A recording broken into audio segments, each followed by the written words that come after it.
সাধারণ সম্পাদক কমরেড সেলিম দা, মাঠে আছেন রাজ্য বামফ্রন্টের চেয়ারম্যান কমরেড বিমান দা, কমরেড সূর্য দা, আর এই সমাবেশে যারা এসেছেন ডিওয়াইএফআই এর বর্তমান, প্রাক্তন এবং এই সমাবেশে যারা এসেছেন তাদের সবাইকে আমি অভিনন্দন জানাচ্ছি, শুভেচ্ছা জানাচ্ছি, লাল সালাম জানাচ্ছি। এরপরে কমরেড মীনাক্ষী এবং কমরেড সেলিম দা বলবেন। আমি কেবলমাত্র কয়েকটা কথা এখানে উল্লেখ করতে চাই। এটা ঠিকই যে ব্রিগেডের এবার সমাবেশের মঞ্চটা একটু অন্যরকম হয়েছে, ফলে অসংখ্য মানুষ যারা পিছনে আছেন সামনে আসতে পাচ্ছেন না। আর কিছু করার নেই, আমাদেরকে এইভাবেই মিটিং চালাতে হবে, সকলেই ভলেন্টিয়ার হিসেবে সেইভাবে কাজ আমাদেরকে দেখতে হবে।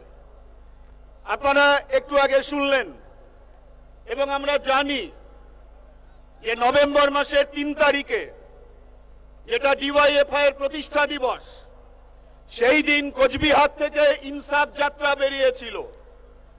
50টা দিন ধরে পশ্চিমবাংলার 22টা জেলাতে 2000 কিলোমিটারের বেশি রাস্তা হেঁটে গোটা রাজ্যের মানুষের কাছে, গোটা রাজ্যের মানুষের যে কথা, না ইনসাফের বিরুদ্ধে ইনসাফের যে লড়াই, ইনসাফের যে কথা, সেই কথা ওরা বলেছে এবং ওরা আওয়াজ দিয়েছিল, আহ্বান জানিয়েছিল যে যৌবনের ডাকে জনগণের ব্রিগেড।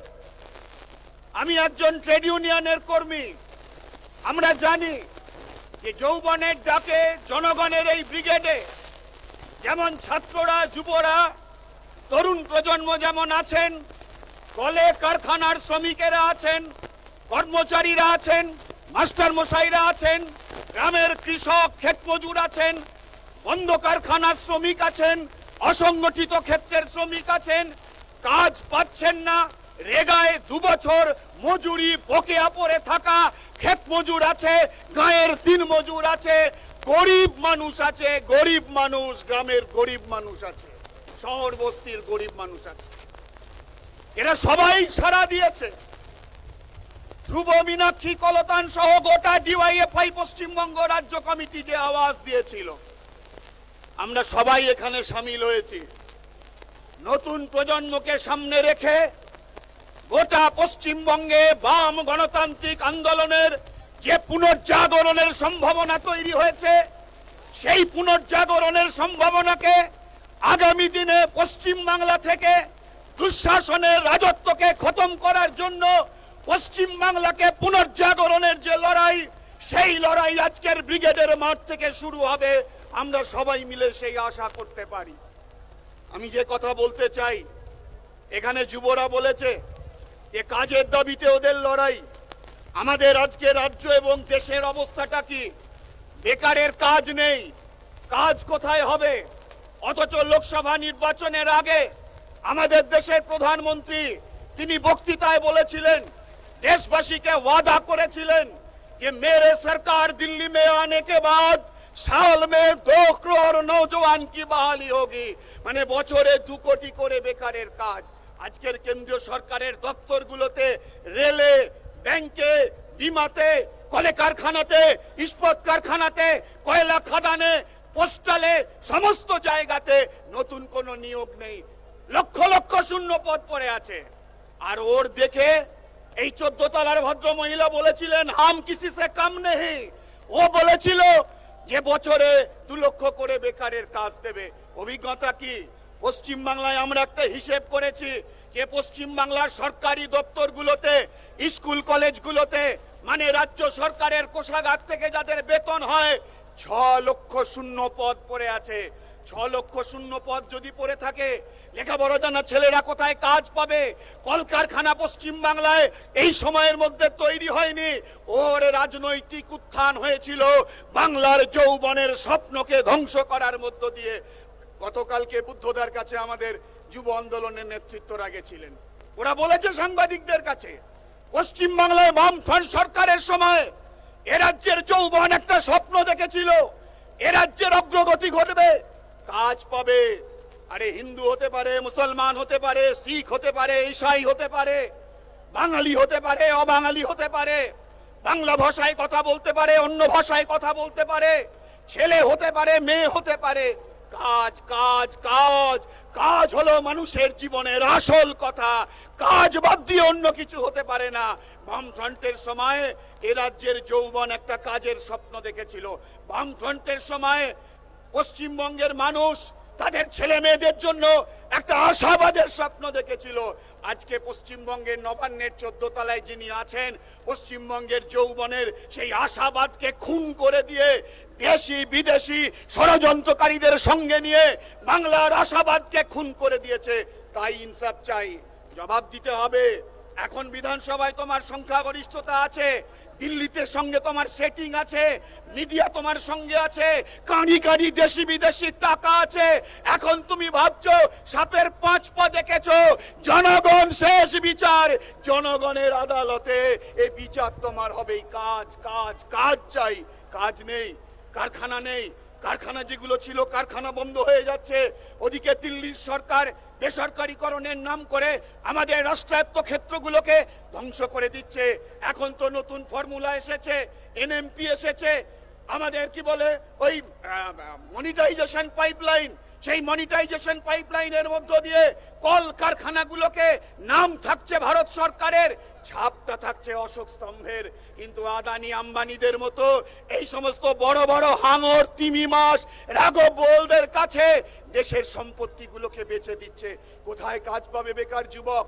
আমার ঘরের ছেলেটা মেয়েটা, আমার ভাইপো ভাইজি, আমার ভাই বোনেরা যারা আছে, কোথায় কাজ পাবে? কাজ যদি না হয় শ্রমিকের অস্তিত্ব থাকবে না। ব্যাপক পরিমাণে ছাঁটাই হচ্ছে, যে পরিমাণে কাজ করতে হয় সেই পরিমাণে মজুরি নেই। স্থায়ী শ্রমিকের সংখ্যা কমছে, ঠিকা শ্রমিকের সংখ্যা বাড়ছে। তাদের কোনো সামাজিক সুরক্ষা নেই, তাদের কোনো মজুরির ঠিক নেই, তাদের কোনো কাজের নিশ্চয়তা নেই। আসলে গোটা পশ্চিম বাংলায় পুঁজিবাদ টিকে থাকে যে মজুদ বাহিনী রাখে, বেকারদেরকে মজুদ বাহিনী রাখে। আজকে আমাদের দেশে বেকারদেরকে মজুদ বাহিনী করে রেখে এখানকার আদানি আম্বানিদের মতো যারা দেশকে লুট করছে, দেশের সম্পদকে লুট করছে, তার বিরুদ্ধে চাই ইনসাফ। তার জন্যই লড়াই। অসংখ্য প্রকল্প কর্মী আছে, তাদেরও অবস্থা ভালো নেই। এবং একটু আগে বলেছে ধ্রুব আপনাদের কাছে, এই কোভিড সংক্রমণ না এলে আমাদের জানা যেত না যে আমাদের পশ্চিম বাংলা থেকে বেকার যুবকেরা, ছেলেরা কেমন করে তারা চলে যাচ্ছে এদের গ্রামে বা শহরে। কারুর নাম রাম, কারুর নাম রহিম, কারুর নাম ওসমান, কারুর নাম গোপাল, কিন্তু পশ্চিম বাংলায় কাজ নেই। গ্রাম থেকে পরিবার ছেড়ে, পরিজন ছেড়ে, নিজের পরিবেশ ছেড়ে সে যখন হাওড়া স্টেশন, শিয়ালদা স্টেশন কিংবা কলকাতা স্টেশনে এসে ভিন রাজ্যের সে যখন গাড়ি ধরছে, তার নাম হারিয়ে যাচ্ছে। রাম রহিম গোপাল ওসমানের নাম হারিয়ে যাচ্ছে। সবারই একটাই নাম হয়ে যাচ্ছে, তারা হলো পরিযায়ী শ্রমিক। এমন তো হওয়ার কথা ছিল না আমাদের পশ্চিম বাংলায়। এমন স্বপ্ন তো রাজ্যের বামপন্থীরা দেখায়নি, এমন অবস্থা তো পশ্চিম বাংলায় ছিল না। উন্নত কৃষির ভিতের উপর দাঁড়িয়ে রাজ্যের শিল্প তৈরির সম্ভাবনা হয়েছিল। সেই সম্ভাবনাকে যারা খুন করেছে ইতিহাসের কাঠগড়ায়, তাদের বিচার হবে। আজ হোক, কাল হোক, পরশু হোক, ইতিহাসের কাঠগড়ায় এই সমস্ত অত্যাচারী দুশ্মনদের, জনগণের দুশ্মনদের বিচার হবে। আমাদের অভিজ্ঞতা কি? গ্রামের কৃষকের ফসলের দাম নেই। দেখেছেন কিছুদিন আগে হঠাৎ করে অকাল বৃষ্টি হলো, আমাদের পশ্চিমবঙ্গে অসংখ্য জেলার কৃষকদের ফসল নষ্ট হয়ে গেল। সরকার তাদের পাশে নেই, পঞ্চায়েত তাদের পাশে নেই। সেই কৃষকরা করবে কি? এমনিতেই চাষ করতে যা খরচ, আর বাজারে ফসলের দাম হয় না। ফলে কৃষক এমনিতেই আজকে সংকটের মধ্যে আছে। কৃষি আজকে অলাভজনক অবস্থায় পরিণত হয়েছে। যার অন্য কিছু নেই সে কৃষিতে কাজ করতে বাধ্য হচ্ছে। এমন তো হবার কথা নেই। কৃষিকে রক্ষা করতে হবে, কৃষককে রক্ষা করতে হবে, সরকারকে, পঞ্চায়েতকে তার পাশে দাঁড়াতে হবে। তার সঙ্গে সঙ্গে কারখানা করতে হবে, শিল্প করতে হবে। কারখানা যদি না হয়, শিল্প যদি না হয়, বেকার যুবকের কাজের কোনো পরিবেশ তৈরি হবে না। তাই এই লড়াই। আমাদের অভিজ্ঞতা কি? ক্ষেত মজুরদের মজুরি নেই, কৃষিতে কাজ কম হচ্ছে, স্বাভাবিকভাবে ক্ষেত মজুরদের কাজ কমে যাচ্ছে। আপনারা জানেন যে বামপন্থীরা যখন ইউপিএ 1-কে সমর্থন দিয়েছিল, সেই সময় আমাদের দেশে গ্রামীণ কর্মসংস্থান আইন রেগা তৈরি হয়েছিল। ভারতবর্ষের বুকে প্রথম একটা আইন, যে আইনের মধ্য দিয়ে কাজের কথা বলেছিল। আজকে দুটো বছর ধরে পশ্চিমবঙ্গে রেগার কাজ বন্ধ। কেন? না দিল্লি টাকা দিচ্ছে না। তৃণমূল বলছে দিল্লি টাকা দিচ্ছে না, বিজেপি বলছে চুরি করেছে, কি করে টাকা দেব? আরে তৃণমূল চোর, এ কি কোনো নতুন কথা নাকি? বিধানসভায় যে বিরোধী দলের নেতা আজকে গলাবাজি করেন, কথা বলতে বলতে তৃণমূলী চোটবাটপাটদের যদি পেট থেকে ঢেকুর ওঠে, তাহলে সেই ঢেকুরে দুর্নীতির যে দুর্গন্ধ বেরোয়, আর বিধানসভায় বিরোধী দলের নেতা আজকে বিজেপির জামা পরে আছে, তিনি কথা বলতে বলতে যে ঢেকুর ওঠে, তাতে দুর্নীতির গন্ধটা কি আলাদা? কবে তৃণমূল কবে বিজেপি কেউ জানে না। কি বলছে? চুরি হয়েছে। নতুন কথা নাকি? নতুন কথা যে চুরি হয়েছে? নতুন তো কথা নয়। আরে কে চোর নয়? তৃণমূল চোর, বিজেপি চোর, কে চোর নয়? ওদের তুতু ম্যায় চলছে, চোরি চোরি ছুপকে ছুপকে।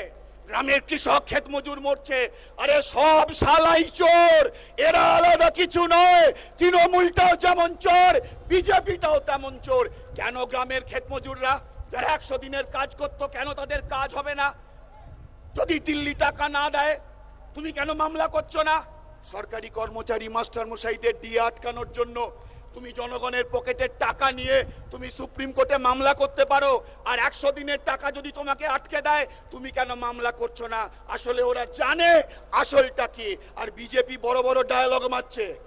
তাহলে যদি দুর্নীতি হয়, আরে 100 দিনের প্রকল্প দিল্লির প্রকল্প, এই প্রকল্পের জেলায় নোডাল অফিসার ডিএম কিংবা কোনো একজন অ্যাডিশনাল ডিস্ট্রিক্ট ম্যাজিস্ট্রেট, এই সময়ের মধ্যে তৃণমূলের জেলা পরিষদের সভাধিপতি, পঞ্চায়েত সমিতির সভাপতি, গ্রাম পঞ্চায়েতের প্রধান, কার বিরুদ্ধে 100 দিনের টাকা মারা, আবাস যোজনার টাকা মারা, কার বিরুদ্ধে দিল্লি তুমি এফআইআর করেছো? আসলে কুস্তি, ভেতরে ভেতরে দোস্তি, ওপরে কুস্তি করে কয়েক বছর ধরে যে বাংলার মানুষকে ওরা ভাগ করে রেখেছে, ওরা ভাবছে বাংলার মানুষকে সেই ভাগের জায়গাতেই দাঁড় করাবে। কাজ চাই কাজ, এগুলো সব না ইনসাফি। যদি বন্ধ কারখানার শ্রমিকের ঘরের ছেলের ভাত না জোটে, তাহলে সেটা না ইনসাফি, তার বিরুদ্ধে ইনসাফের লড়াই লড়তে হবে। যদি ঠিকা শ্রমিকের কাজ স্থায়ী না হয়, তাহলে সেটা না ইনসাফি, তার বিরুদ্ধে লড়তে হবে। যদি কলকারখানা বন্ধ হয়ে যায়, সেটা না ইনসাফি, তার বিরুদ্ধে লড়তে হবে। যদি কৃষক ফসলের দাম না পায়, না ইনসাফি, তার বিরুদ্ধে লড়তে হবে। 100 দিনের টাকা আটকে রেখেছো, দুর্নীতি বন্ধ করতে পারছো না, এটা না ইনসাফি, তার বিরুদ্ধে লড়তে হবে। অন্যেরা অনেক কথা বলেছে, এখনো অনেক কথা হবে, আমি বেশি কথা বলবো না। আসলে এই যে ইনসাফ চাই, আমি অভিনন্দন জানাই যুব আন্দোলনের একজন প্রাক্তন কর্মী হিসাবে আজকের এই কমরেডদেরকে। ওরা যখন রাস্তা চলা শুরু করেছিল, ইনসাফ চাই, ইনসাফ যাত্রা, যত রাস্তা হেঁটেছে তত তার গভীরতা বেড়েছে, তত মানুষের সমর্থন বেড়েছে। যুব ফেডারেশনের তোলা আওয়াজ ইনসাফ, এই আওয়াজের সঙ্গে কারখানা শ্রমিক, গ্রামের কৃষক, ক্ষেত মজুর, বর্গাদার, দিনমজুর, বেকার যুবক, ছাত্রছাত্রী, মা বোনেরা, সাধারণ, আদিবাসী, তফসিল, সংখ্যালঘু, সমাজের সব অংশের মানুষ, খেটে খাওয়া গরিব মানুষ, তারা সবাই মনে করেছে ইনসাফ চাই, এটা তার কথা। আনিস খানের বাবা মনে করেছে ইনসাফ চাই, রাজিবুলের বাবা মনে করেছে ইনসাফ চাই, সালকুশরণের মা মনে করেছে ইনসাফ চাই। ইনসাফ তো চাই, গরিব খেটে খাওয়া মানুষের ভালো করে বাঁচার রাস্তায় যে কটা বাধা তৈরি হবে, সব কটাই হলো না ইনসাফি। আর এই বাধাগুলোকে ভেঙে দেবার যে লড়াই, সেই সব কটা লড়াই হলো ইনসাফের লড়াই। মানুষের মুখ খুলছে, মানুষ অভিজ্ঞতায় বুঝছে তৃণমূল দিয়ে বিজেপি যাবে না, বিজেপি দিয়ে তৃণমূল যাবে না। বিজেপিকে হারাতে হবে গোটা দেশে, আরএসএসকে হারাতে হবে, ওদেরকে বিচ্ছিন্ন করতে হবে। আর এই কাজ যদি করতে হয়, বাংলায় তৃণমূলকে দিয়ে হবে না, কারণ তৃণমূল পার্টিটাও চলে নাগপুরের তৈরি করা প্রেসক্রিপশনের মধ্য দিয়ে। আমি জানি না আপনাদের এই ব্রিগেড সমাবেশকে ঢেকে দেবার জন্য নাগপুরের প্রেসক্রিপশনে এখন কোথায় কি হচ্ছে বলতে পারবো না। পলিরা বলবে, মীনাক্ষীরা বলবে, গতকাল পর্যন্ত বিভিন্ন জায়গায় যাতে জমায়েত আসতে না পারে, বাস ক্যান্সেল করিয়েছে, রেলে সমস্যা তৈরি করেছিল। আরে কি হবে যখন জনসমুদ্রের ঢেউ লাগে, তখন দু চারটে কুচো চিংড়ি এদিক ওদিক করতে পারে, কিন্তু মানুষ যদি ঠিক করে নেয় যে লড়াইয়ে আছি, তাহলে মানুষকে আটকানোর ক্ষমতা কোনো দুরাত্মার হয় না। তাই বিজেপিকে হারাতে হবে, আরএসএসকে হারাতে হবে, আর তা যদি করতে হয় তাহলে তৃণমূলকেও পশ্চিম বাংলায় হারাতে হবে। ওরা হলো চোরে চোরে মাস্ততো ভাই, ওরা হলো জনগণের বিরুদ্ধে সংবিধান আক্রান্ত।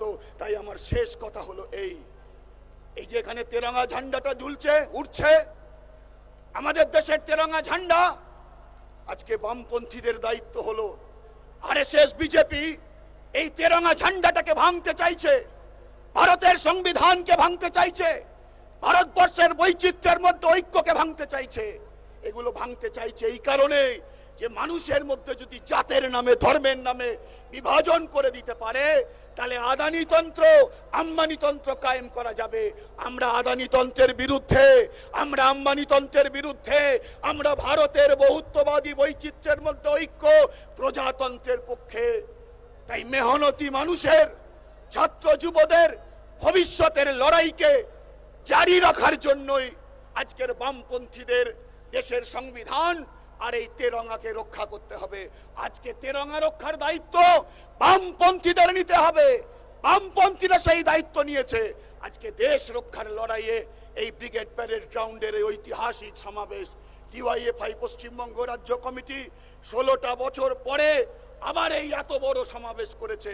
একজন প্রাক্তনী হিসেবে এবং এ রাজ্যের মেহনতি মানুষের লড়াইয়ের একজন সৈনিক হিসাবে আমরা অভিনন্দন জানাই, আমরা লাল সালাম জানাই।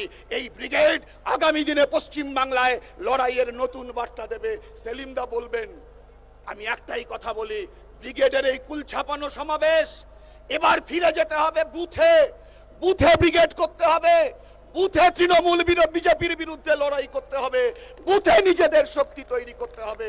আমার চেয়ে যারা বয়সে বড় তাদেরকে শ্রদ্ধা জানিয়ে, বাকিদেরকে অভিনন্দন জানিয়ে আমার কথা শেষ করছি। ইনকিলাব জিন্দাবাদ।